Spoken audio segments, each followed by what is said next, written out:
I would say in a period of 3 minutes at the most, the whole episode. And he was gone, and I was there with this mess. And here was my father figure, and I was in shock. Not only that, but your coach. Here you are resting up to compete when your mind and your body have to be And you think I swam sync. well in the state meet? Do you think this was the first time that I had not performed well? You know, so many people connect self-esteem with this, and other people say, well, why should this affect your self-esteem? It's because everything that you had built up, you know, that your teammates were so proud of you and were your buddies. Did I go to the pool that day with the same attitude? That I was just going to be an innocent kid with my buddies? That changed my relationship with them, and I think I'm more angry about this than anything. I've dealt with my sexuality and with that particular pain. I've dealt with my mother and I. She went through a lot of guilt, thinking that she didn't know about this. She should have known somehow, just in a mother's intuitive way, but she didn't. And what I think I was angry about most was it changed the dynamic between me and my teammates. And this happened over a period of years. That was the first time. So he molested you again?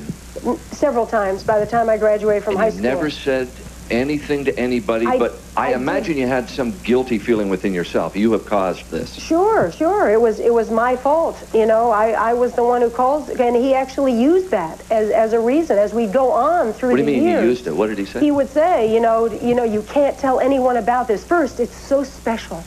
We have something so special, and I'll tell you later in the show about a few other people I know who had the same special thing with him.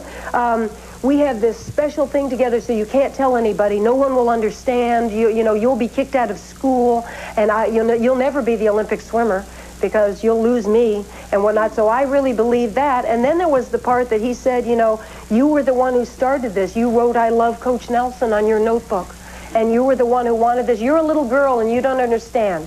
But I'm a man, and I need this, and someday you'll understand. So these were the lines, and boy, I was just scared to death. I was always the first kid at swimming practice, and I wanted to be. I had a personality like that.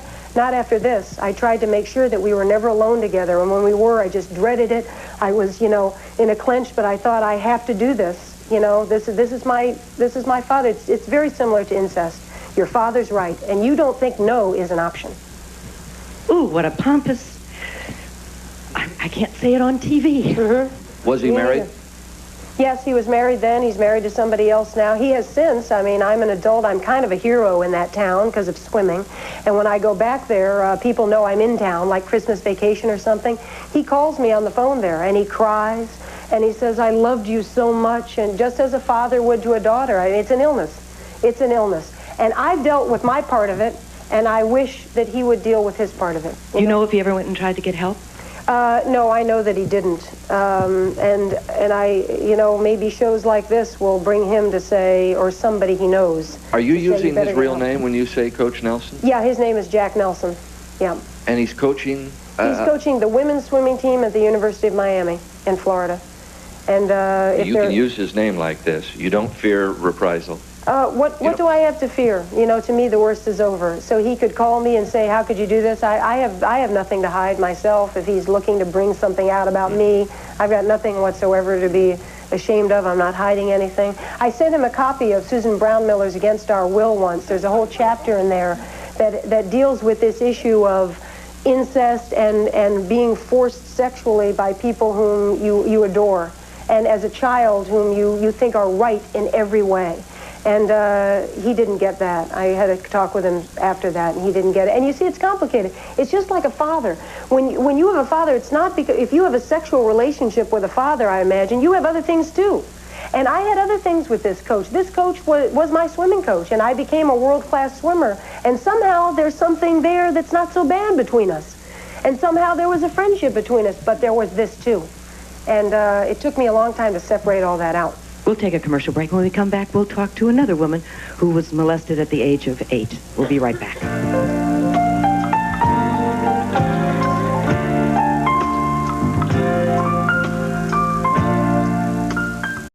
For Diana, were there other members that were on the team that were also raped, and did you come together as a support group for each other to report it? Yeah, I was mentioning that this first happened to me at the age of 14, and then, you know, through the end of high school, so that'd be age of 17.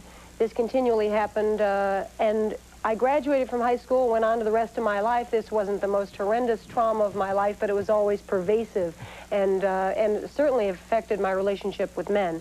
When I was 21, I called my best friend from high school back then, who was on the swimming team, and we got together to go to a Laura Nyad concert.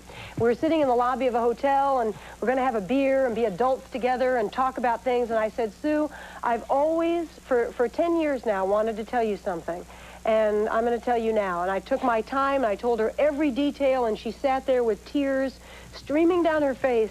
And you know why? Of course she felt for me. But she said to me when that story was over, my God, the same thing happened to me. And I thought she was talking about another sexual abuse. No, she was talking about the same man in the same motel rooms, in the same bathrooms, in the same back seats of the same car. And we said, if we're just two individuals, 1 year, you know, that this happened to, imagine how many we could find if we really put our minds to it.